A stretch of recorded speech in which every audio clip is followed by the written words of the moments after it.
구약성경 창세기 27장 1절에서 10절까지 말씀입니다.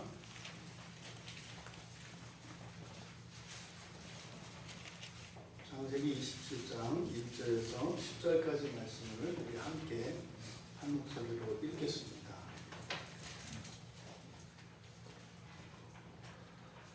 같이 읽겠습니다.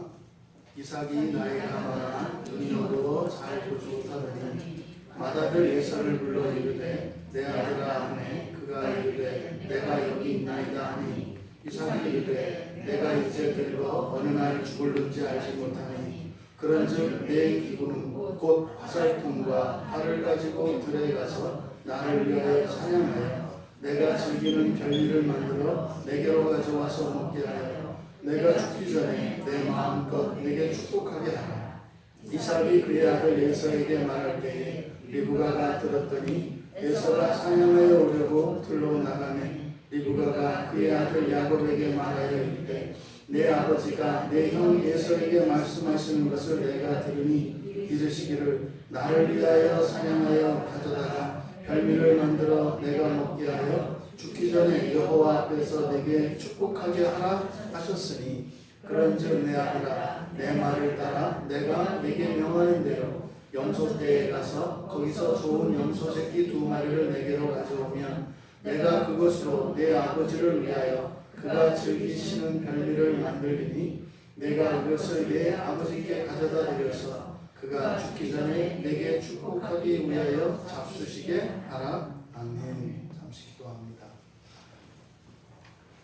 진리의 영이신 성령님, 이 시간 밝히 하나님의 말씀을 열어 보여주시고 깨닫게 하시며 믿게 하여 주셔서 그 말씀으로 저희들이 더욱 새롭게 살아나게 하옵소서.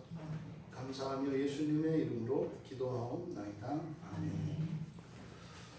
예배에 참석하신 여러분 모두를 주님의 이름으로 축복합니다. 예배 가운데 하나님께서 예비해 놓으신 그 언약의 복이 여러분 모두에게 온전히 임하기를 축복합니다. 우리가 그동안 앞에서 살펴보았던 것처럼 이삭의 간구로 이제 임신할 수 없었던 아내 리브가가 임신을 하게 되었습니다. 그리고 또 쌍둥이를 주죠. 그리고 이제 그 쌍둥이가 이제 태어났습니다. 그러니까 이제 사실 그 쌍둥이는 아브라함에게 하나님께서 약속하셨던 그 언약의 복이지요. 그러니까 그 언약의 복이 이제 이삭에게 주어진 것입니다. 장차 아브라함을 통하여 그 자손들이 하늘의 별과 같이 바다의 모래와 같이 많아지게 될 것이다. 이것은 단순히 수적인 그 수가 많아지는 것만을 의미하는 것이 아니라 하나님께서 말씀하실 때는 언제나 그 수와 양 그리고 그 질도 포함된 것입니다. 단순히 많은 것이 아닙니다. 또 그렇게 많고 좋은 것만을 의미하는 것이 아니라 거기에는 누림도 포함되어 있습니다. 하나님이 그 복을 주셨을 때는 완전한 것이고 충분한 것이고 넘치는 것인데 그 복은 먼저 그 복을 받은 자들이 수혜자가 됩니다. 이것이 하나님이 주시는 언약의 복입니다. 근데 지금 이들 부부에게는 바로 이 에서와 야곱이라고 하는 쌍둥이로 그 언약의 복이 주어진 것입니다. 그런데 앞에 25장 23절에서 여호와 하나님께서 리브가에게 말씀하셨던 계시가 있어요. 작은 자, 큰 자가 작은 자. 이것은 여러 가지 의미로 적용할 수 있습니다만 일단 이 가정의 쌍둥이를 놓고 보면 바로 이 언약의 복이 동생에게 그 언약의 복이 계승될 것이다. 그래서 아브라함에서 이삭으로 그리고 이삭에게서 동생이 야곱으로 그 언약의 복이 계승될 것임을 말씀하셨습니다. 그런데 우리가 살펴보았던 것처럼 하나님께서 주시는 이 복이라고 하는 것은 그것을 가지고 내가 호사를 누리고 그 명예를 내가 차지하는 것이 아니라 사실은 보다 다른 이들을 섬기는 것이다. 주신 것으로 내가 누리고 소유하는 것이 아니라 결국은 그것을 가지고 이 세상을 섬기도록 주어지는 것이 언약의 복의 특징이다. 이렇게 이제 말씀을 드렸습니다. 그런데 이제 교회 안에서도 여러분들이 다 이제 언약의 복을 받은 분들이거든요. 전부 다. 근데 이것을 잘못 이해해서 단순히 이것을 더 많이, 더 좋은 것을 더 크게 이 가지려고 하는 소유에 집착을 하다 보면 하나님이 주시는 이 복의 그 의미와 가치를 그리고 그 성격을 잘못 알므로 인해서 오히려 그것으로 고통을 당하게 됩니다. 이것을 우리가 잊지 말아야 합니다. 그러니까 기본적으로 그리스도인은 달라요. 인생이 살아가는 목적이 다르다고요. 그러니까 이 세상에 사람이 태어나면 나를 위해 살아가게 되어 있습니다. 이걸 보호 본능이라고 하잖아요. 나를 위해서 살아가게 되어 있어요. 그런데 예수를 믿고 하나님의 자녀가 되면 나는 하나님께 맡기고 나는 하나님을 위하여 세상을 위하여 살게끔 되어 있어요. 이게 신자들의 삶의 방식이에요. 근데 사실은 이게 나를 위하지 않고 하나님과 세상을 위하여 살아간다고 하는 것은 나를 방치하는 게 아니라 가장 나를 위하는 거죠. 왜 그래요? 내가 나를 위하는 것보다 하나님이 나를 위하는 게 훨씬 낫거든요. 우리 청년들이 가끔 이제 독립하려고 하거든요. 부모를 떠나서 이제 독립하고 싶은 욕구가 막 있다고요. 이 부모만 떠나서 혼자 살면 그냥 뭐 세상 일이 내 뜻대로 될 것처럼 나가서 살아보면 알아요. 내가 나를 위해서 사는 것보다 그냥 엄마 밥 먹고 아빠 그늘에서 그냥 부모가 나를 위하게 하고 사는 게 여러 가지 면에서 이득이라는 걸 알아요. 일자적으로 돈도 덜 들어가고 시간도 많이 나고 이렇다 이 말이죠. 하물며 사람에게도 그런 어떤 충분한 그 유비들을 많이 찾아낼 수가 있는데 하나님께 나를 맡기는 것이야말로 정말로 나를 위할 수 있는 최고의 방편인 것이죠. 그러니까 그리스도인의 이타적인 사랑은요 이렇게 감동적이거나 이런 게 아니라니까요. 지혜로운 거죠. 그 지혜로운 것이지 헌신적이고 희생적인 것이 아니다 이 말이에요. 가장 좋은 것으로 살아가는 삶의 방식, 이것이 우리의 눈으로 보면 이타적인 삶으로 나타나지만 그 이타적인 삶이라고 하는 것은 세상 사람들이 생각하는 이타적인 것과 다르다. 부모님들도 마찬가지입니다. 자녀들을 위해서 희생하고 헌신하는데 그것이 자기를 막 희생하고 자기의 행복을 이렇게 누릴 것을 버리고 포기하고 이렇게 하는 것은 바람직하지 않아요. 이게 지나친 거라고요. 넘치는 것은 모자란만 못하다. 이 과유불급이라고 하는 말은요, 살면 살수록 느껴져요. 근데 이거를 많이 느끼면 느낄수록 후회가 많죠. 그리고 뭐예요? 시간과 돈과 이런 수고를 얼마나 헛되이 낭비했는지 몰라요. 그 대표적인 게 이 이삭과 리브가 부부입니다. 지금 이렇게 하나님이 리브가에게 그 언약의 복의 성격도 이야기했고 언약의 복이 어떻게 흘러갈 것인지를 이미 말씀하셨어요. 그리고 뒤에 27장 27절에서 29절까지 보면 하나님 말씀하신 대로 그대로 돼요. 지금 보면 그 언약의 복이 이삭에게서 야곱에게로 흘러갑니다. 하나님 말씀한 대로 그대로 이루어지잖아요. 그런데 문제는 하나님이 말씀하셨고 그 하나님의 말씀이 그대로 성취가 됩니다. 그런데 하나님의 말씀이 성취되어지는 그 과정 안에 들어가 보면 정작 그 복을 받은 이삭의 이삭 부부 그리고 그 가정 안에는 그는 선하고 착하고 또 이렇게 의로운 일들이 일어나야 할 텐데 지금 이 창세기 27장의 내용을 보면 뭐예요? 전혀 그렇지가 않아요. 그래서 제 소견에 오른 대로 하고 오히려 악을 범합니다. 그러니까 하나님의 뜻을 거스르려고 한다고요. 그런데 어쨌든 하나님의 뜻은 이루어져요. 왜? 모세가 이 책을 기록한 게 모세잖아요.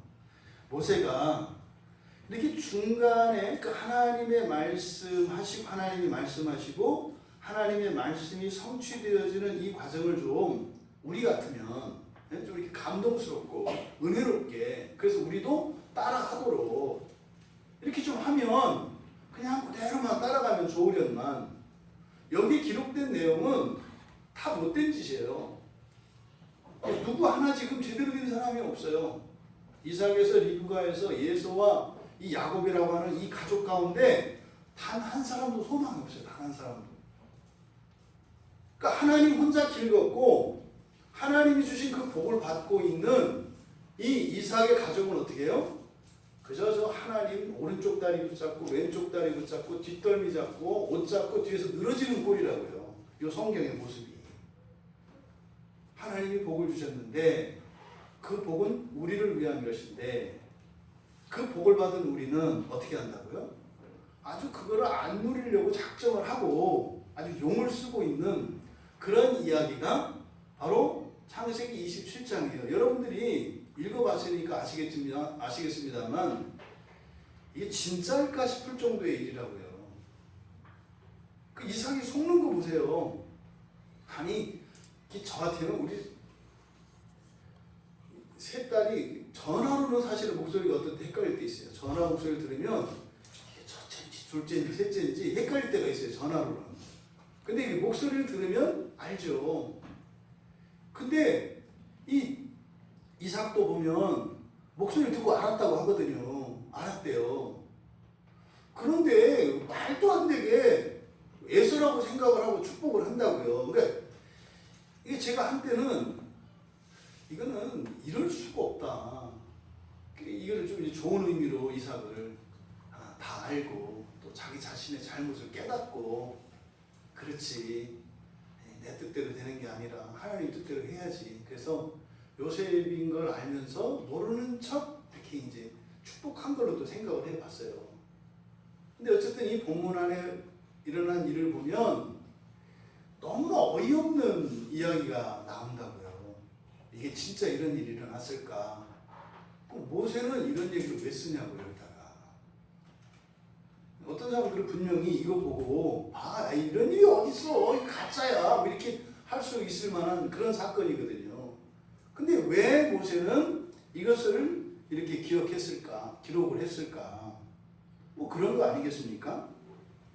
마냥 복을 주시는 여호와 하나님, 근데 마냥 아주 그 복이 제일 필요한 당사자들은 그 복에서 멀어지도록 용을 쓰고 있는, 마냥 은혜를 주시는 하나님과 어떻게 하면 그 은혜를 안 받으려고 아주 용을 쓰는, 이렇게 아주 극적인 대조를 보여줍니다. 그래서 누가 이긴다는 거예요? 하나님이 이긴다는 거예요. 안 받으려고 용을 써도 어차피 받게 되어 있다는 거예요. 근데 그 용 쓰는 과정이 어때요? 굉장히 힘들다고요. 그러니까 한마디로 말하면 뭐예요? 그냥 차려주면 편하게 먹고 감사하고 즐겁게 살아가는 거예요. 굉장히 쉽잖아요. 굉장히 쉬워요, 인생이. 그런데 우리는 어떻게 하는 거예요? 그렇게 쉬운 인생은 못 살겠다는 거예요. 그렇게 인생이 너무 허무하지 않나? 뭐 이렇게 좀 깨지고 넘어지고 했다가 또 치료도 받고 막 이렇게, 뭐 아니면 숨 넘어갔다가 뭐 이렇게 심폐소생술로 살아나고 이래야 되지 않나? 이런 게 뭐예요? 신앙생활에서. 봄방학도 했다, 여름방학도 했다, 겨울방학도 했다. 여기서 방학이라고 하는 것은 교회에 나오지 않고 예배 안 나오는 걸 말합니다. 잠깐 안 나오면 봄방학, 조금 길게 나오면 여름방학, 오래 이제 뭐 올해 하나는 10년 이상은 돼야 겨울방학인 것 같아요. 이런 일들을 하면서 또 그냥 뭐 울고 이렇게 하다가 또 뭐 이렇게 와서 또 막 은혜를 받고 그냥 편안하게 살아라. 요 얘기를 하려는 거예요. 이게 사실은. 그게 뭐 대단한 이야기가 아니라고요. 그런데 이게 그냥 이야기를 볼 때는 그렇지만 이 이야기 속으로 들어가서 내가 실제 그 삶을 살고 있을 때는 그게 안 보여요. 그게 안 보여요. 이렇게 보면 뻔한 이야기인데 지금까지 또 이렇게 생각을 해보니까 내가 뻔한 인생을 살아왔는데 놀라운 것은 또 예배를 마치고 내일부터 우리는 뻔한 인생을 또 살아간다는 거예요. 그래서 이 관성의 법칙이 무서운 거예요. 관성의 법칙. 그러니까 힘을 쓰지 않으면 이 세상 사는 동안은 죄의 습관으로 돌아가게 돼 있어요. 힘을 빼면 돌아가게 돼 있어요.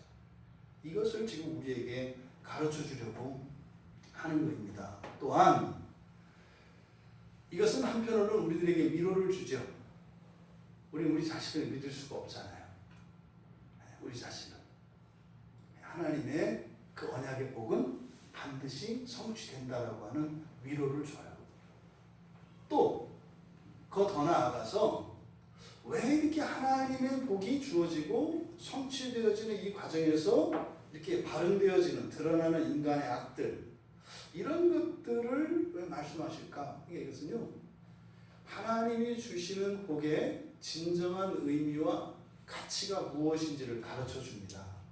그냥 이삭이 간구해서 아기가 생겼어요. 쌍둥이로 말이죠. 그래서 아기를 갖게 됐어요. 두 아들을. 근데 그게 다가 아니라는 거예요. 그게 다가 아니에요. 아브라함에게 많은 자손과 나라, 땅을 약속을 했어요. 그게 다가 아니라는 거예요.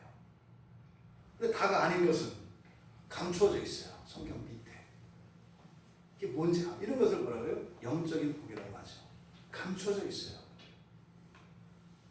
그러니까 하나님이 주시는 복은 세 가지로 여러분들이 생각하셔야 돼요. 주신 복이 있어요. 그러니까 이미 여러분들이 가지고 있는 복이 있어요. 그리고 오고 있는 복, 아직 누리지 못한 복이 있어요.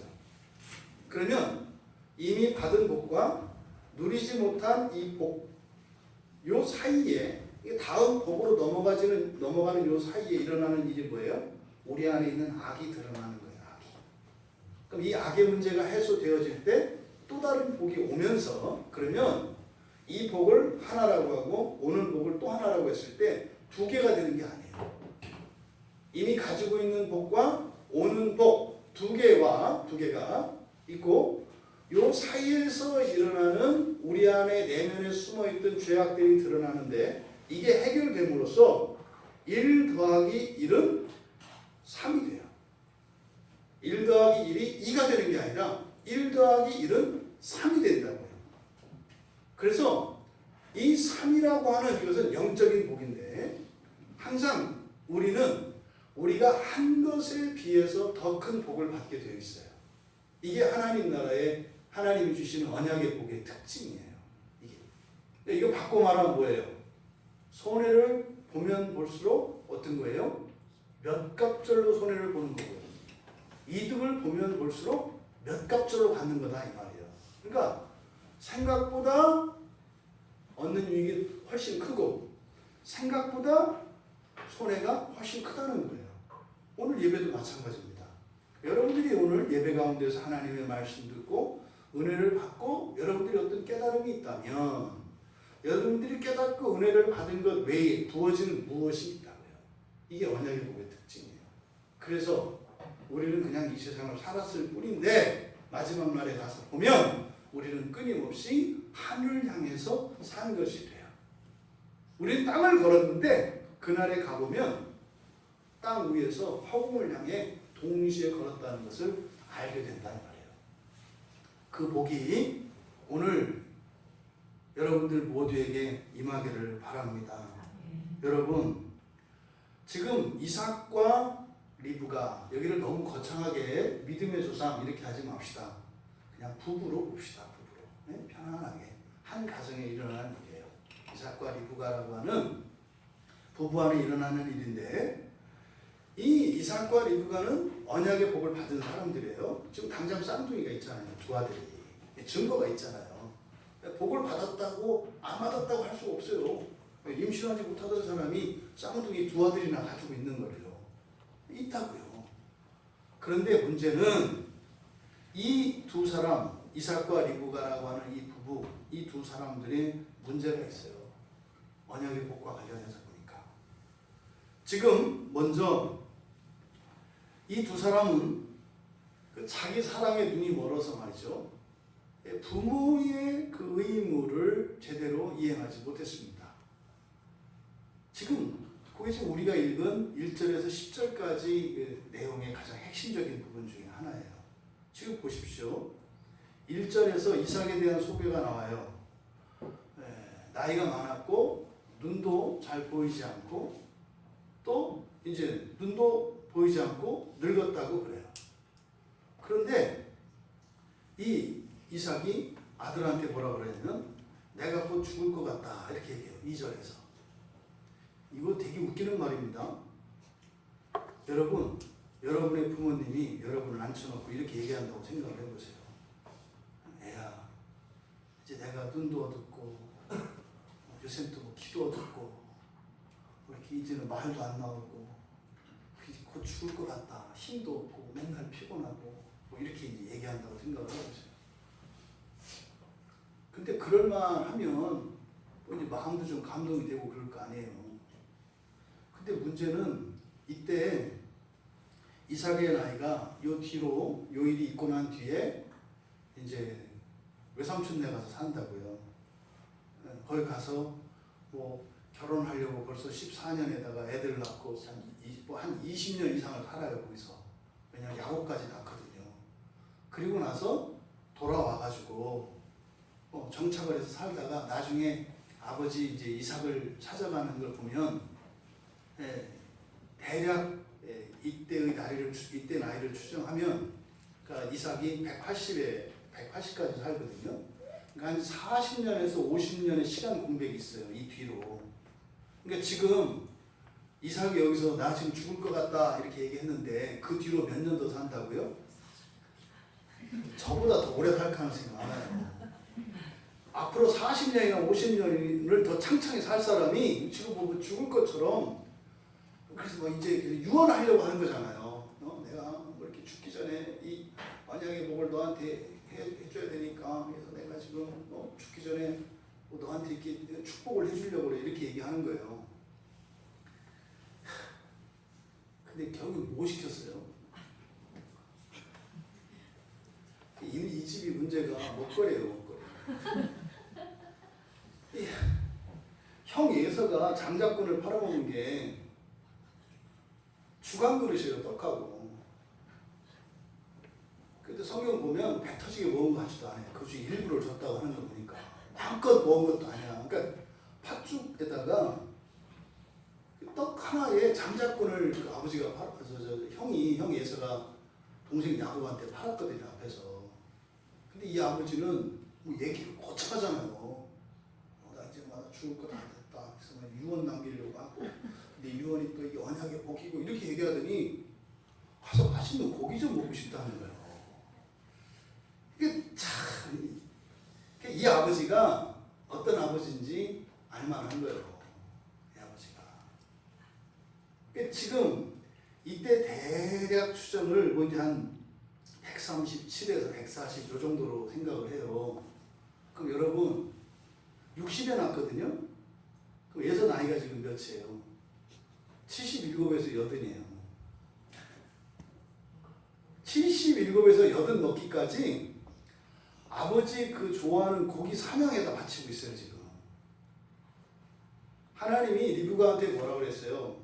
내 뱃속에 있는 두 아이는 어떻게 해요? 큰 민족이 날 거라고 했다고요. 그러면요, 그러면 애들 시키고 큰 민족을 이루기 위해서 이렇게 하나님 나라와 영광을 위해서 살아가는, 아니 지금 여기 와도 우리 가운데서도 상당히 그 연장자 아니에요.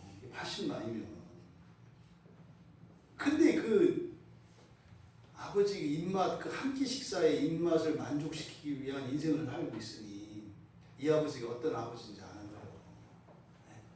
그러니까 지금 이 이삭과 예서 사이에서 일어나는 이 일을 보면 전혀 이삭은 언약의 복과 상관이 없어요. 이 아들들이 어떤 아들인지 그 하나님의 영광을 드러내기 위한 이런 그런 거룩한 사명과 이 하나님 나라의 영광을 보지를 못해요. 옳거니 쌍둥이 생겨도 좋다 뭐 이래가지고 지금 그저 자신의 배나 채우는 그런 아들 정도로 80년을 부려먹고 있는 걸 봐요. 제대로 된 아버지가 아니죠. 근데 또 뭐라고 하냐면 이삭이 내 아들아 그러잖아요. 예서를 부를 때 뭐라고 한다고요? 내 아들아 한번 해보세요. 사랑스럽게. 내 아들아. 이 내 아들아라고 하는 표현은 굉장한 사랑을 나타내는 표현이에요. 요거를 아브라함도 이삭을 부를 때 했다고요. 내 아들아 이렇게. 내 아들아. 끼시고 내 사랑하나 되게 요즘 말로 하면 그런 거죠. 눈에 넣어도 아프지 않고 어디 내놔도 빠지지 않는 내 생명보다 더 귀한 내 아들아, 내 사랑하는 아들아 이렇게 부른 거예요. 그러니까 예서가 얼마나 좋겠어요. 아버지 그 사랑하는 아들 여기 있어요. 이쪽으로 오잖아요. 80년을 이루고 살았어요. 80년. 그러니까 뭐요? 아버지만을 만족시키며 또 아버지는 그저 나만을 만족시키는 아들이 되기를 바랬던 거죠. 근데 이삭만 이랬던 게 아니에요. 야곱, 리브가도 마찬가지예요. 리브가도 지금 생각해 보세요. 거기 보면 이삭은 예서를 사랑하고 리브가는 야곱을 사랑했다고요. 편애했다 이 말이에요. 편애했다고요. 그러니까 보세요. 이삭이 편애한 예서, 그 다음에 리브가가 편애한 야곱은 어떻게 되나 보세요. 사실 이 예서가 바로 앞에 보면 결혼을 했어요. 결혼을 했는데 지 마음대로 결혼했어요. 이방 족속에 따라오겠다고요. 그러니까 어떻게 해요? 내 아들아 이렇게 그냥 애지중지 키웠더니 어떻게 되더라고요? 통제가 안 돼. 지 마음대로 살아. 지 마음대로. 그것도 보니까 또 한 여자도 아니야. 이방 족속에 두 여자와 또 결혼을 해. 그래서 이게 이 다음에 크게 근심이 되었더라 그러거든요. 이거 그렇게 애지중지 했더니 뭐예요? 어려서부터 나는 내 마음대로 살아도 되는가 보다 이렇게 교육이 된 거예요. 그러니까 어떻게 해요? 자기에게 엄청나고 악하고 해로운 것임에도 불구하고 그런 인생을 살아가게 됐죠. 예서가. 다만 잘하는 거 하나 있어요. 뭐예요? 아버지 만족시켜주는 거. 아버지 만족시켜주는 거. 그러면 엄마의 사랑을 받았던 야곱은 어떻게 됐느냐? 지금 나이가 몇이라고요? 네, 거의 80 가까운 나이예요. 그러니까 77에서 80 이렇거든요. 장가를 못 들고 있어요. 결혼을 못하고 있어요. 결혼을. 왜요? 리브가 눈에 아직 너무 애기 같아서 아직 못 보내. 아직 좀 더 커야 돼. 아직 못 보내. 아직. 예? 아직 엄마 손이 더 필요해. 이게 어느 여자한테 이걸 보냈다가는 그 여자한테 이거 잘못하면은 노예가 될 것 같아.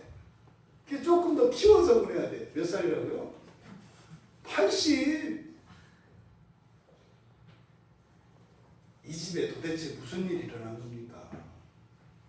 하나님이 아브라함에게 주셨던 이 세상을 구원하시려고 하는 하나님의 창대한 그 계획을 세우기 위해서 믿음의 가문을 지금 만들어 가는데, 그래서 또 그나마 막 간구하고 말이죠. 기도해서 임신을 하고 응답을 받았던 이 부부가 그 언약의 복으로 주신 하나님이 이 세상을 구원하시고자 계획하시는 두 아들을 데려다가 하나는 80 총각에 하나는 그저 아버지 비유만 마치며 살아가는 두 아들로 만들어 버렸어요. 지금 이 세상을 구원할 두 아들이 완전히 망가지고 병든 거 아닙니까? 전혀 부모의 역할을 못한 거예요. 저도 이제 부모된 입장에서 찔림 있죠. 아이들이 보통 이제 나이 20이 되고 나이 30이 되고 40이 되고 이러면 그 역할을 해야 된단 말이죠. 뭐 옛날 같으면 16이면 시집가고 장가가고 있거든요. 제 친구도 17에 장가간 친구가 있어요. 물론 5대 독자라서 걔는 끌려가서 장가감을 당했지만 어쨌든 장가가서 잘 살더라고요. 16, 17 나이가 절대 어린 나이가 아니에요. 요즘에 사람들이 너무 아이들을 어린아이 취급하고 애들도 응석바지가 됐는데 14, 15이면 자기 인생을 고민하고 책임질 만한 나이예요. 중동권에 가면은요 3살 때부터 돈 번다니까요. 저 선교사님한테 들었어요. 3살 때 맡기 때요 이렇게 기술 배우라고. 자전거포, 예? 카센터 이런 데다가 애를 맡긴대요.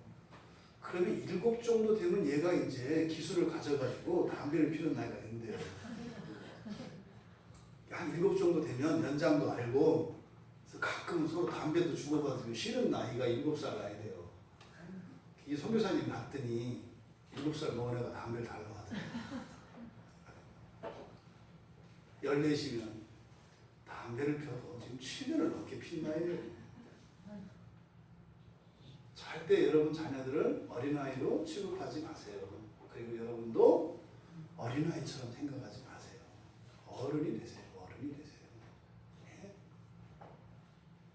7, 8살 먹고도요.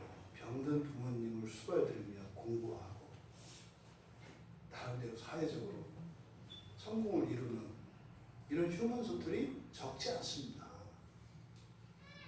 지금 이 이삭과 리브가가 두 아들을 어떻게 키웠다고 하고요.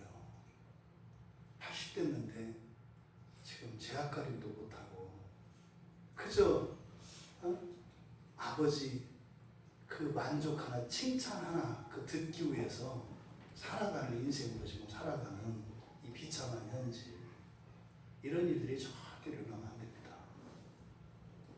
그러니까 지금 이 이삭과 리브가 부부가 한 가장 치명적인 실수가 자녀를 잘못 키운 거예요. 자녀를.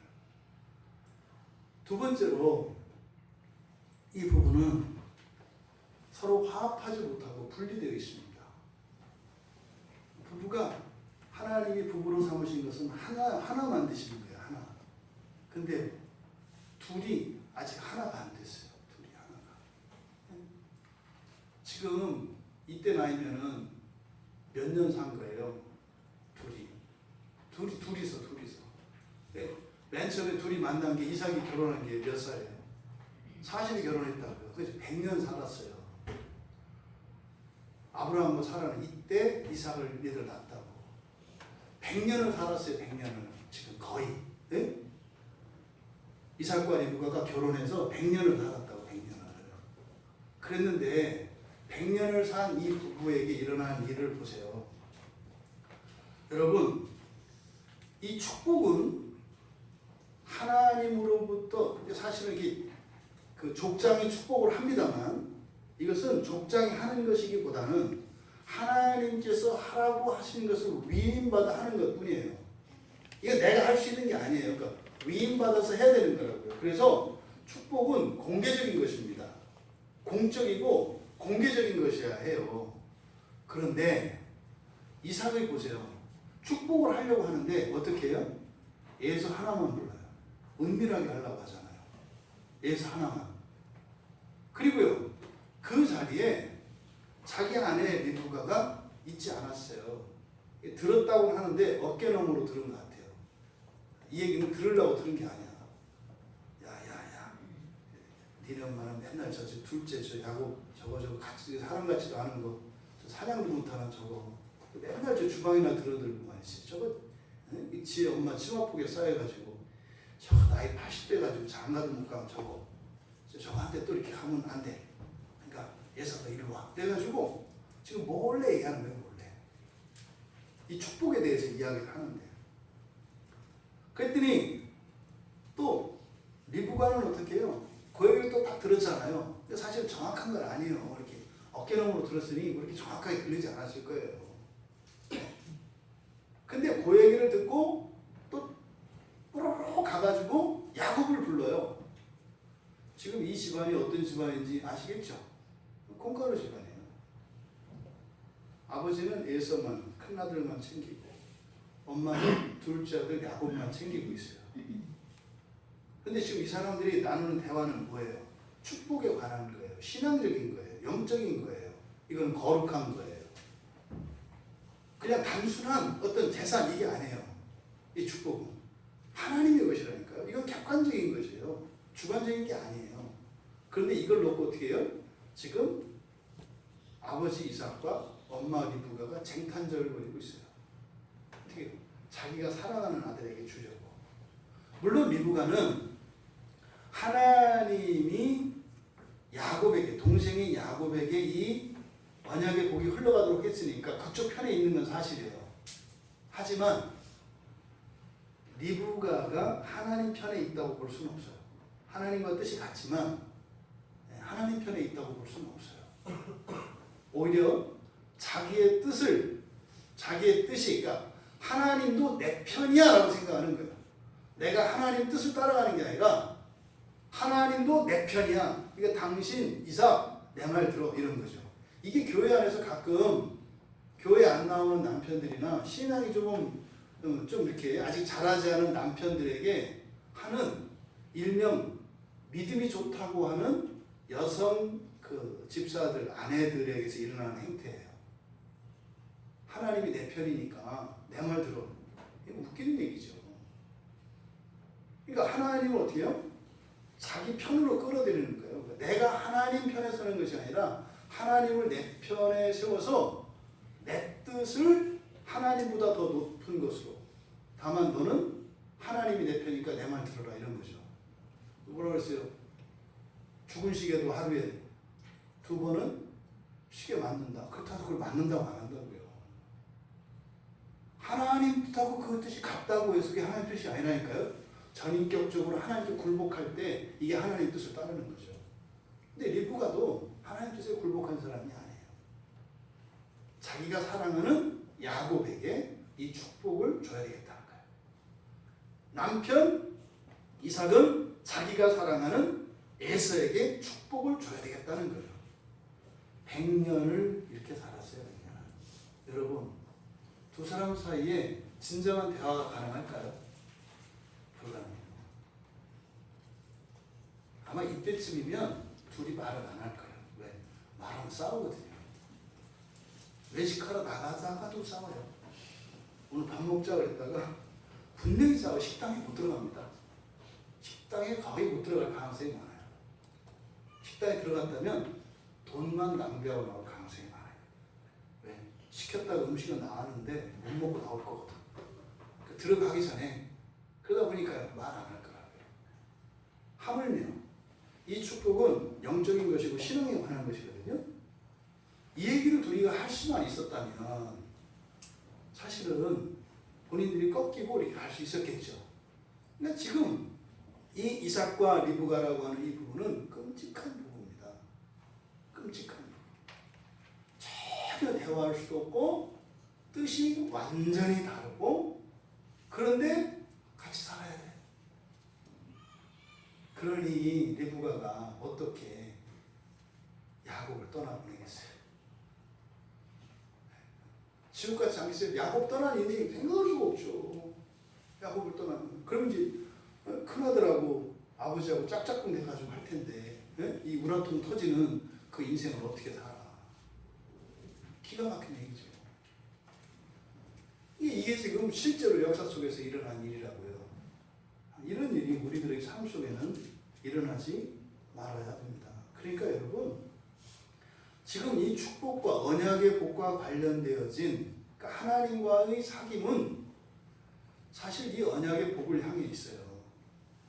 하나님과의 사귐의 끝은 언약의 복, 이 축복과 관계되어 있거든요. 근데 이 축복이 이 부부에게 임했는데 그걸 지금 온전히 못 누리고 있어요. 근데 이들이 이것을 누릴 수 있었을 기회를 만들 수 있었어요. 그게 뭐겠어요? 부부가 화합했더라면. 부부가 서로 화합해서 서로의 생각을 이야기하면 듣고 그것에 대해서 이야기하고 서로 상의했더라면 이렇게까지 가정이 되지 않았을 거예요. 그러니까 이런 불신앙이 마귀가 역사하는 방식이 이렇게 불화하는 틈을 타고 들어온다고요. 그러니까 단순히 이삭과 리브가는 이 부부간의 문제가 개인적인 문제가 아니에요. 여러분들이 여러분 가족 안에 교회 안에 이런 지체들 사이에 일어나는 관계의 문제는 개인적인 문제가 아니에요. 개인적인 문제와 함께 복합적으로 얽혀 있어요. 뭐까지? 영적인 문제까지. 여러분 집안을 한번 생각을 해보세요. 여러분 가족 관계가 지금 어떻게 되어 있는가? 둘이 이야기하고 있는데 다른 가족 구성원이 들어왔을 때 자연스럽게 셋이 섞이는지, 아니면 둘이 이야기하고 있는데 다른 하나 들어왔을 때 못 들어오고 제 방으로 가든지, 아니면 셋이 함께 했을 때 거기에서 균열이 일어나는지, 여러분들이 여러분 가정을 들여다보시면 알아요. 사실은요, 둘이 있다가 한 사람 더 들으면 셋이 하나가 되고, 한 사람 더 들으면 넷이 하나 되고, 하나 더 들으면 다섯이 하나 되어야지. 그렇죠? 그렇지 않다면 거기는 마귀가 역사하고 있어요. 그 전에 마귀가 역사하고 있어요. 그럼 어떤 일이 일어나요? 언약의 복이 주어졌지만 그 복을 못 누려요. 못 누릴 뿐만 아니라 오고 있는 그 복을 막고 있어요. 그래서 형제 간에, 부부 간에, 부모 자식 간에, 또 교회의 지체 간에, 또 여러분 직장 안에서 동료 간에, 이런 관계 속에서 일어나는 이 불화는 불신앙이 자라는 좋은 밭이에요. 불신앙이 자란다는 것은 뭐예요? 마귀가 역사한다 이 말이에요. 마귀가 역사하는 것은 뭐예요? 여러분의 행복과 기쁨을 빼앗아간다 이 말이에요. 여러분들의 명예와 존귀함과 영광을 가린다 이 말이에요. 그래서 이 불화는 이 불신앙이 자라는 텃밭입니다. 여러분 생각해 보세요. 지금 여기서는 이렇게 두 표로 딱 나뉘었으니까 뒤에 가서 이제 야곱이 아버지 이삭을 속이는 것이 리브가가 시킨 것이긴 하겠지만, 정상적인 경우에 이삭과 리브가가 이렇게 화합하고 이렇게 하나, 그러니까 부부가 이렇게 일체화되어 있어요. 그런 상태에서 이렇게 에서와 야곱이 일체화되어 있어요. 예를 들어서 부모와 자식이 이렇게 균열이 되어 있다고 쳐요. 그랬을 때 에서하고 야곱이 짜고, 지금 나이 먹어서 기력이 세한 아버지 이삭을 속이려고 야곱이 왔을 때, 만약에 리브가가 그 자리에 있었으면 어떻게 하겠어요? 언감생지, 꿈도 못 꾸겠죠. 언감생지. 그리고 속지도 않았겠죠. 속지도 않았겠죠. 그러니까 부부는 서로 이렇게 도와야 되는 거예요. 어느 한쪽이 절대적으로 우월한 건 없어요. 모든 관계에서 분명히 서로 도움을 주고 받게 되어 있습니다. 근데 화합하지 못하면 서로에게 해가 돼요. 화합하면 시너지를 일으켜서 자기의 힘 외에 서로 도움을 받으면 더 큰 유익을 누릴 수가 있어요.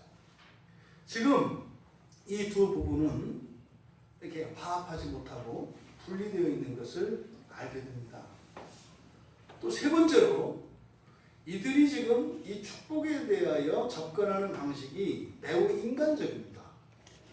하나님의 말씀을 따라 이 복이 흘러가도록 하는 것이 아니라, 하나님의 것이 하나님의 뜻대로 흘러가게 하는 것이 아니라 이것을 사람의 뜻으로 바꾸려고 하고 있어요. 지금 이 에서가 여러분 되게 치사하지 않아요? 이삭이. 에서 입장에서는 이게 익숙해져서 아버지는 원래 그래 이해하는지 어쩔지 모르겠지만, 아니 먼저 축복을 하고, 그죠? 축복을 해주고, 근데 야 나 한 그릇 먹고 싶다 그러면 한 그릇이 아니라 평생 서비스할게 이러지 않겠어요? 근데 그걸 먹고 조건을 달아. 내가 너 좀 축복하려고. 그런데 배고프네. 좀 먹었으면 좋겠다. 먹고 힘내서 축복하면 얼마나 좋을까? 예서는 화가 안 난 것 같아. 왜? 아버지 늘 그랬거든요. 얼마나 치사해요. 예?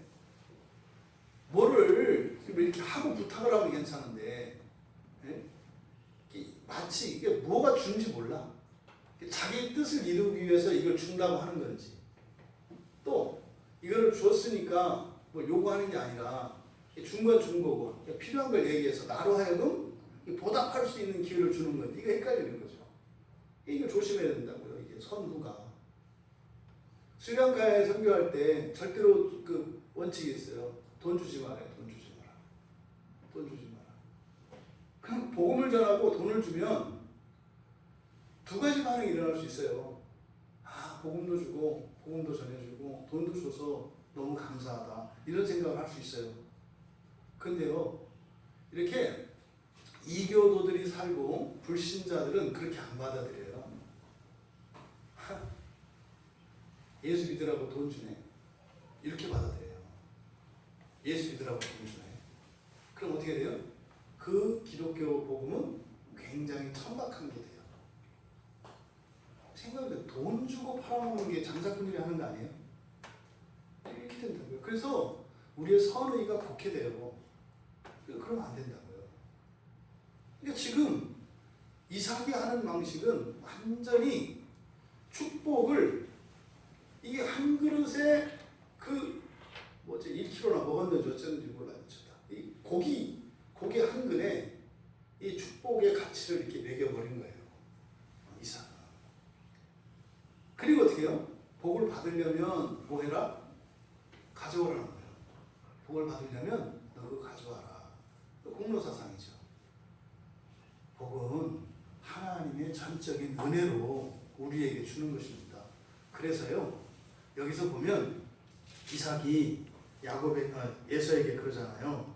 가서 차근차근 하여튼 준비물도 성격은 꼼꼼한 것 같아. 그래서 내 기구, 화살통, 활을 가지고 챙겨가지고 가서 뭐 이렇게 얘기를 하잖아요. 그래서 들에 가서 나를 위하여 사냥해 와라. 여기서 들에 가서 간다라고 하는 이 단어는 우리가 눈여겨보아야 된다고 했죠. 이렇게 하나님의 말씀을 따라 가면은 하라크라고 한다고 그랬죠.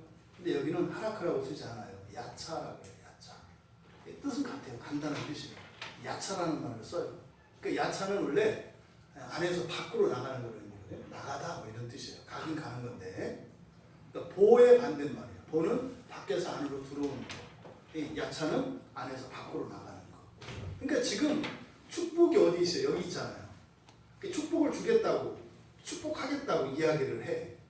근데 예수 보고 뭐라 그래요? 나가라고 하고 있어요. 나가고 있어요. 실제로 그 사이에 야곱이 받잖아요. 이런 언어 유희를 모세가 하고 있다고요. 그러니까요, 어떤 공로로 하나님의 복을 받으려고 할 때 그건 가능하다, 불가능하다? 불가능하다. 공로는 수고하고 애쓰는 것이고 귀한 것이고 선한 것이라고 여겨지는데 그것을 가지고 하나님이 주시는 복 앞에 들이댔다가는 오히려 복에서 떠나가게 된다. 이것을 이야기하고 있어요. 그러니까 지금 이삭이 접근하는 복에 대한 접근 방식이 매우 인간적인 방식이에요. 이거는 그 복을 아브라함으로부터 복을 받은 이삭이 자신에게 주신 그 권세로. 근데 문제는 이미 리브가의 태중에 있을 때부터 이 복은 야곱에게 가도록 하나님께서 정하셨어요. 만약에 쌍둥이가 아니고 야곱 한 사람이었다면 고민할 것도 없이 갔겠죠. 그런데 아들이 2배로 주어지니까 이게 죄가 되죠. 희한하잖아요. 근데 이삭이 그럴 거 아니에요.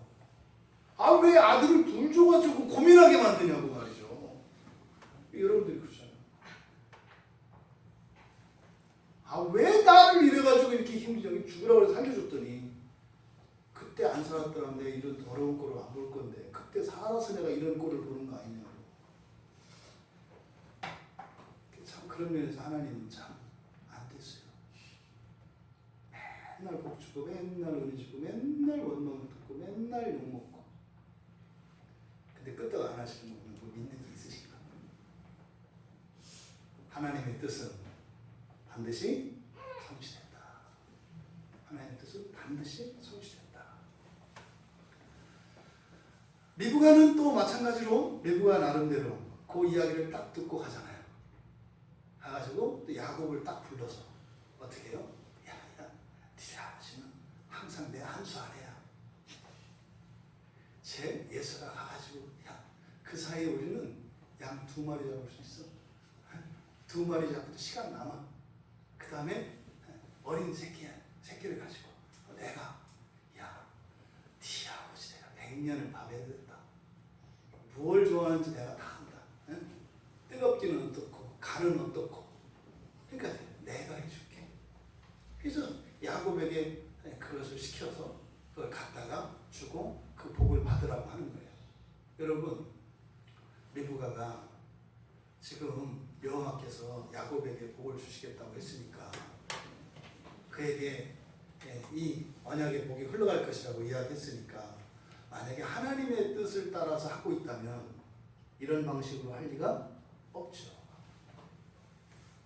지금 리브가는 야곱에게 그 야곱의 인생을 아주 고생길로 들어가게 하는 그 한 가지를 가르치고 있어요. 뭘 가르쳤어요?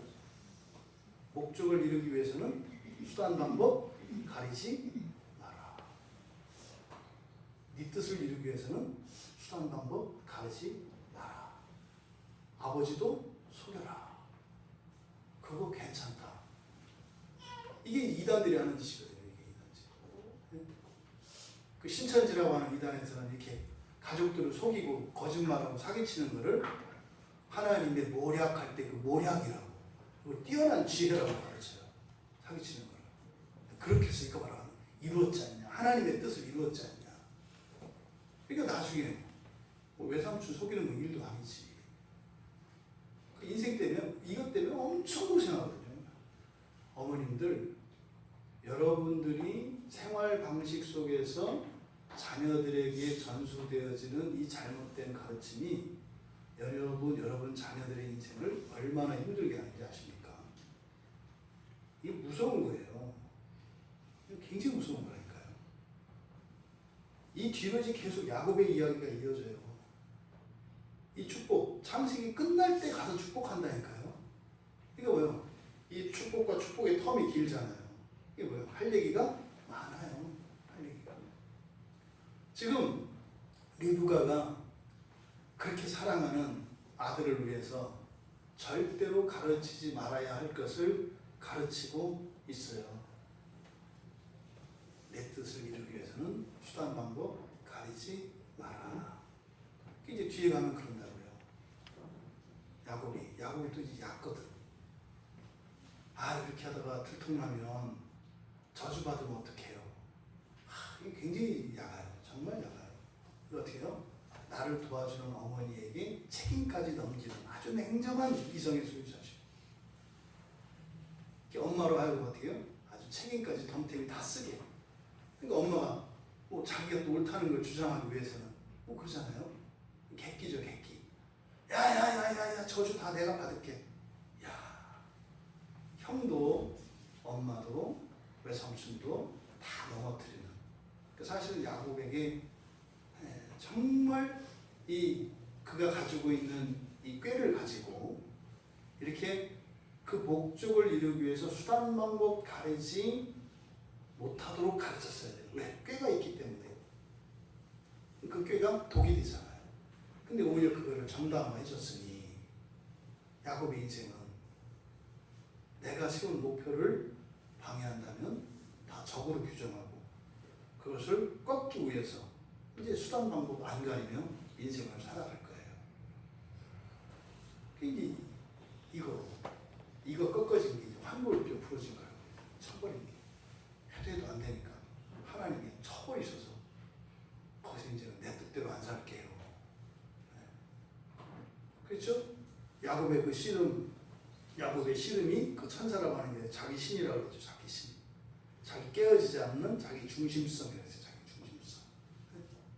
그게 이제 깨어진 겁니다. 지금 리브가를 통해서 야곱이 배워서는 배우지 말아야 할 것을 배웠습니다. 더더군다나 리브가는요, 하나님의 뜻을 명분으로 삼아서 적을 이기는 방법을 가르치고 있어요.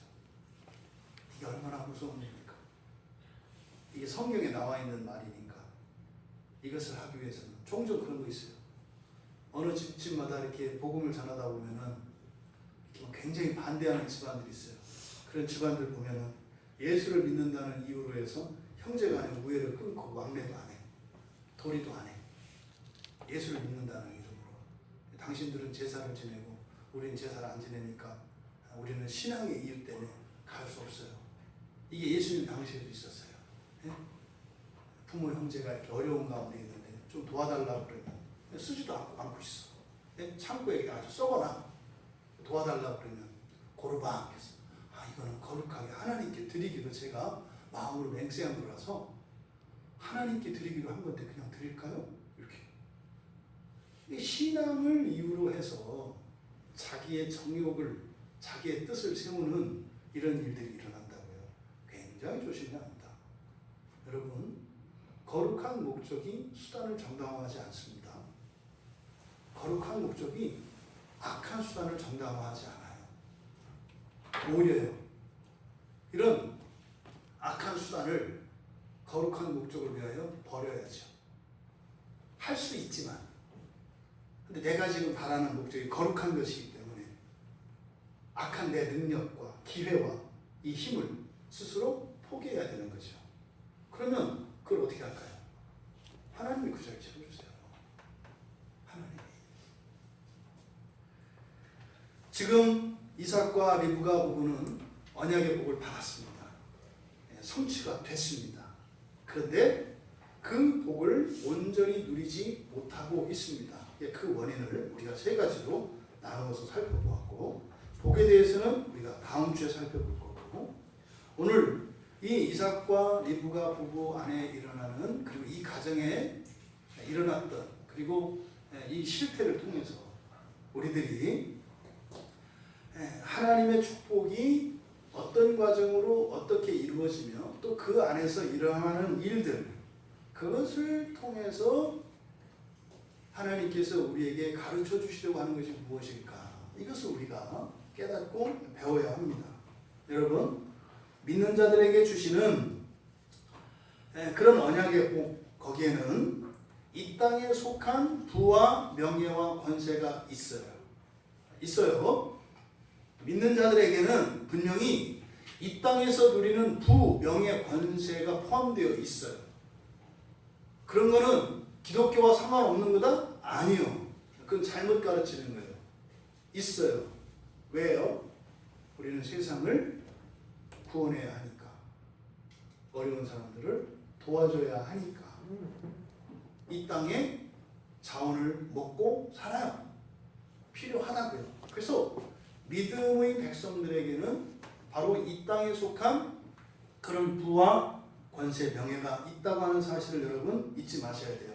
그런데 이거는 꼭 언약의 복 안에만 있는 건 아니죠.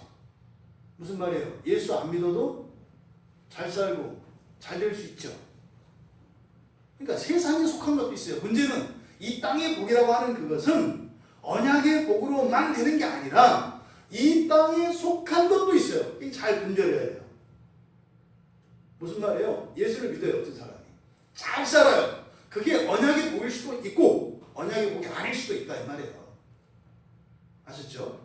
그러면 이 언약의 복으로 누려지는 이 땅의 부와 명예, 권세, 이건 뭐예요? 하나님의 전적인 은혜를 주시는 거예요. 내가 잘나서 되는 것도 아니고 열심히 해서 되는 것도 아니고 우리말로 하면 우연히 되는 거예요. 우연히 돼요. 이게 나와 전혀 무관하진 않아요. 근데 나의 어떤 능력이나 어떤 행위의 결과라고 할 수 없는 분명한 이유가 있어요. 그 보통 우리가 하나님의 은혜요라고 얘기를 하죠. 이거는 언약 안에서 주어지는 이 땅의 복이에요. 그거는 자기 자랑, 자기 공로가 없겠죠. 교만해지지 않겠죠. 그것이 나타납니다. 자기 자랑으로 나타날 수가 없어요. 이게 하나님의 것이기 때문에. 근데 이게 이제 마음이 어두워지면 조금 이제 고기가 이렇게 독사의 머리가 들듯이 나도 조금 있나? 왜 이런 생각 들까요? 나보다 더 능력이 뛰어난 사람인데 형편이 나보다 못해. 이럴 때 이제 영적 교만이 들어가 시작해요. 그러면 내가 열심히 하긴 했나 보다. 내가 능력이 있긴 있나 보다 이렇게 섞이는 일이 일어난다고요. 조심해야 돼요. 두 번째로 그러니까 이 땅에 속한 이런 언약의 복은 하나님의 전적인 주권으로 된다고 했잖아요. 그러니까 이거는 방해받아요, 안 받아요? 안 받아요. 절대로 염려하지 마시라는 거예요. 특히 부모님들, 여러분들 때문에 여러분 자녀들이 언약의 복을 못 받는 그런 일 없다고요. 옛날에 여러분이 뭘 실수했기 때문에 뭐 어려웠기 때문에 그것 때문에 여러분 자녀들에게 언약의 복이 방해를 받는 일은 없다. 잊지 마세요.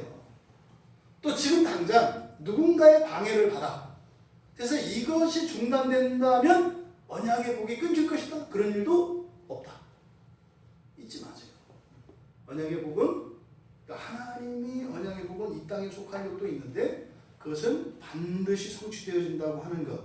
이거를 잊지 마셔야 돼요. 잊지 마셔야 돼요. 두 번째로 그 언약의 복에는 영적인 복도 포함되어 있어요. 영적인 복. 이런 영적인 복이라고 하는 것은 오늘 우리 말씀에서 우리가 읽어보았던 것처럼 하나님의 그 언약의 복이 성취가 됐어요. 쌍둥이 낳잖아요. 임신하고 낳잖아요. 그죠? 근데 이 쌍둥이들이 제 역할을 하고 하나님의 영광을 드러내고 이삭과 리브가의 부부에도 자랑이 되는 이게 누리는 거거든요. 이렇게 되기 전에 이들에게서 드러나는 이런 악들 있잖아요. 이런 범죄들, 이런 속임과 술수, 이런 무례함, 패역함 이런 것들 있잖아요. 이것들이 드러나요. 하나님의 언약의 복이 임하면. 그러니까 견물탱심이라고 하잖아요. 복이 딱 나에게 임하니까 내 안에 있는 악한 마음이 딱 올라온다고요. 이 복이 임하기 전에는 여기 숨어 있어요. 겸손한 사람인 것처럼, 검소한 사람인 것처럼 이렇게 숨어 있어요. 그러다 그 복이 딱 임하면 그때 교만이 차고 올라와요. 그러니까 안에 숨어 있다가 이게 나온다고요. 그러니까 사실은 이 복은 어찌 보면 이 물질적인 복은 낚시하는 사람이 사용하는 미끼에 불과해요. 근데 결코 이 미끼도 작은 것은 아닙니다만 전체적인 복의 의미로 보았을 때 미끼에 불과해요. 그럼 이 물질적인 복이 딱 주어지면 그 안에서요 우리 마음속에 있는 고래와 같은 물고기가 딱 차고 올라온다고요. 그러니까 현재적이고 물질적인 이런 부와 명예와 권세라고 하는 이 복은 그게 궁극적인 게 아니라 우리 안에 있는 죄가 드러나게 하는 거예요. 그러니까 누군가가 확 변했다고 해서 놀랄 필요 있어요? 없어요? 없어요. 뭐 어떻게 해야 돼요? 확 놀래고 그 과거를 부인할 것이 아니라 저게 죽고 새로운 사람이 되겠네. 이렇게 전향적으로 가야 돼요. 저 사람 안에 저런 게 있었구나. 야, 그동안 저 참느라고 얼마나 애썼을까. 나는 괜찮은 줄 알았지. 그랬더니 굳이 애쓴 거였네. 이게 드러난답니다.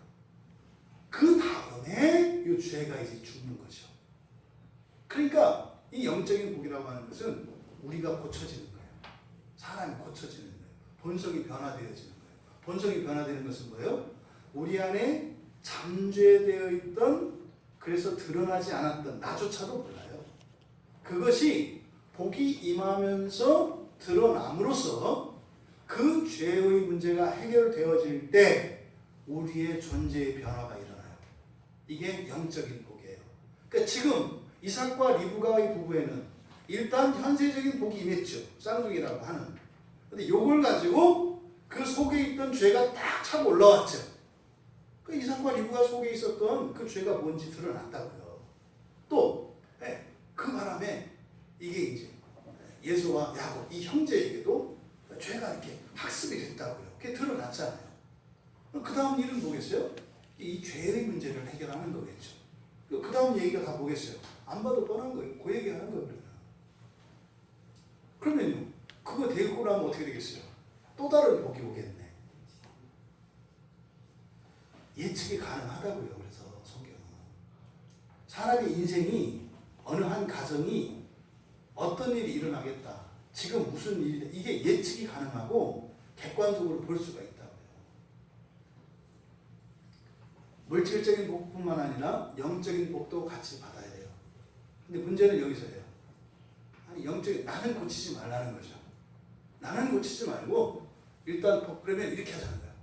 일단 물질적인 복을 다 주고 나서 나중에 이제 영적인 복을 하나씩 하자는 거예요. 커리큘럼만 바꾸자는 거예요. 안 하겠다는 건 아니고 일단 깔끔하게 복을 다 누리게 하시고 그 다음에 내가 이제 영적인 나를 고치고 회개하는 일을 따로 몰아서 깔끔하잖아요. 이거 다 처리하고 한 과목 떼고 다음 과목 하자는 거예요. 여러분 학교 보세요. 그렇게 해요? 1학년 때는 영어만 하고 2학년 때 수학만 하고 더 미치지 않겠어요? 네? 나눠서 하잖아요. 나눠서 공부도 나눠서 하는데 복도 나눠서 받아야지. 네? 여러분 여성분들이 뭐 이렇게 미용을 하는데 오늘은 머리 감고 내일은 화장하고 그래요? 같이 하잖아요. 같이. 네? 눈썹도 그리고 입술도 같이 그리지. 오늘은 입술만 그리고 내일은 눈썹만 그리고 그 말이 되는 소리냐고요. 말이. 밥 먹을 때 그렇게 해요? 올해는 밥만 먹고 내년에는 반찬만 먹고 이게 말이 되냐고. 이게 맞지 않잖아요. 총체성이라고 하는 게 굉장히 중요한 거예요. 여러분들이 밥을 먹으면 오늘은 밥을 먹은 영양분이 이렇게 오른쪽 팔로만 가고 점심은 왼팔로 가고 그래서 이렇게 보면은 아침, 점심, 저녁 중에도 어디도 안 먹는지 알아. 왼쪽 다리 저는 거 보니까 저기는 저녁을 안 먹는구나. 이렇게 하는 게 아니잖아요. 먹으면 온몸으로 퍼지는 거죠. 하나님의 복도 우리가 물질적인 복과 영적인 복으로 나눴습니다만 같이 누려야 되는 거예요. 설명은 나눠서 하지만 사실은 동시에 같이 받아야 하는 거예요. 근데 지금 이삭과 리브가에게 쌍둥이 두 아들이 이렇게 그렇게 사랑스러운 두 아들 생겼지만 누리지 못하잖아요. 왜요? 이 영적인 복, 이 죄의 문제가 해결되기 전에는 이것을 누릴 수 없습니다. 여러분의 삶 속에 현재적이고 물질적인 복과 영적이고 본질적인 이런 복이 여러분들에게 임하기를 바랍니다. 그러면은요, 그것을 능가하는 무엇이 있어요. 능가하는 무엇. 그러면요, 그걸 가지고 어떻게 하는 거예요? 나눠주는 거예요. 사실은 내 몫을 나눠주는 게 아니에요. 1 더하기 1은 얼마라고 그랬어요? 3이라고 그랬죠. 그래서 1 더하기 1은 2는 내가 써요. 그리고 남는 3은 나눠주는 거예요. 그러니까 내가 도와주는 건데 사실은 내가 도와주는 게 아니야. 그래서 영광은 누구만 받아? 하나님만 받아. 이거를 경제적으로 싹 바꿔버린 게 자본주의예요. 성경의 원리라니까요. 남는 걸 누가 가져요? 부자가 가져가잖아요. 사장님. 성경이 여러분 다 이런 경제나 정치나 이런 원리들이 성경에 있는 것을 교묘하게 바꿔서 나온다고요. 이거를 잉여 가치라고 해요. 잉여 가치. 마르크스라는 사람이 이 잉여 가치를 한 사람들이 막 몰아가. 그래서 부자는 더 부자 되고. 그래 그랬잖아요. 옛날 강도가 부익부, 빈익빈 뭐 이렇게 유전유죄, 무전유죄 이렇게 그 강도도 아는 얘기예요. 이게 뭐예요? 성경 얘기예요. 성경. 물질적인 복과 영적인 복을 온전히 누르면 제3의 복이 생겨요. 이걸로 어떻게 하는 거예요? 그래서 세 번째로 이 복이라고 하는 것은 내가 누리고 내 복으로 뭘 나눠주는 게 아니에요. 하나님의 것으로 나눠주는 거예요. 그래서 실제로 내가 영광 받을 게 하나도 없어. 왜? 내게 안 줄어들거든. 그거 아시나요? 하나님 일을 하는 사람들의 공통적인 특징? 줄어들지가 않아요. 이게 괴롭게 만든다니까요.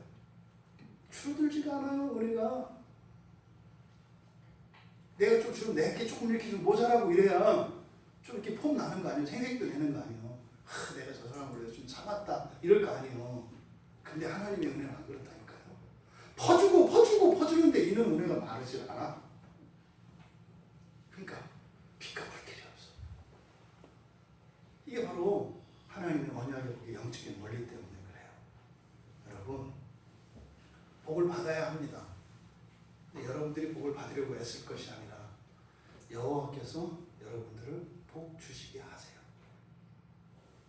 그리고 여러분들이 복을 나눠주세요. 근데 그 복은 어떤 복으로만 가능해요? 언약의 복으로만 가능해요. 하나님이 주신 언약의 복. 1 더하기 1은 3이라고 하는 이 언약의 복의 등식의 원리를 잘 기억하셔서 언제나 여러분 생애에는 퍼주는데 절대 마르지 않는 그 언약의 복의 기초 위에 살아가시는 여러분 모두 되시기를 주님의 이름으로 축원합니다. 우리 같이 말씀을 생각하며 기도하겠습니다. 지금까지 여러분들은 어떤 복을 원하고 또 어떤 복으로 살아보셨습니까? 또 이미 여러분들이 예수님을 믿는 순간 여러분들에게는 언약의 복이 주어졌는데 그 복이 과연 누려지고 있습니까? 내가 예수님을 믿어서 감사하다고, 내 죄를 용서해 주셔서 감사하다고, 나를 지옥에 가지 않고 천국에 갈 수 있도록 믿게 해주셔서 감사하다고, 그날 이후에 여러분들의 삶 속에 실제적인 삶 가운데 그런 복이 있었습니까? 있어야 합니다. 근데 그것을 우리가 우리 힘으로가 아니라 하나님의 그 선하신 뜻 안에 하나님의 뜻을 따르고자 할 때 그 복이 온전히 이루어질 줄 믿습니다. 하나님, 세상의 복이 아니라 언약의 복을 살게 하옵소서.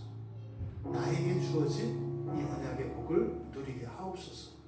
이미 주어진 것으로 다가오는 그 복을 막지 않게 하시고 또 다른 복이 열리게 하시고 넘치는 복으로 세상을 섬기며 하나님 영광 드러내게 하옵소서. 지난날 우리들의 삶을 너무 자책할 필요 없습니다. 이제로부터 그렇게 살게 하옵소서. 우리 같이 은혜를 구하며 기도합니다.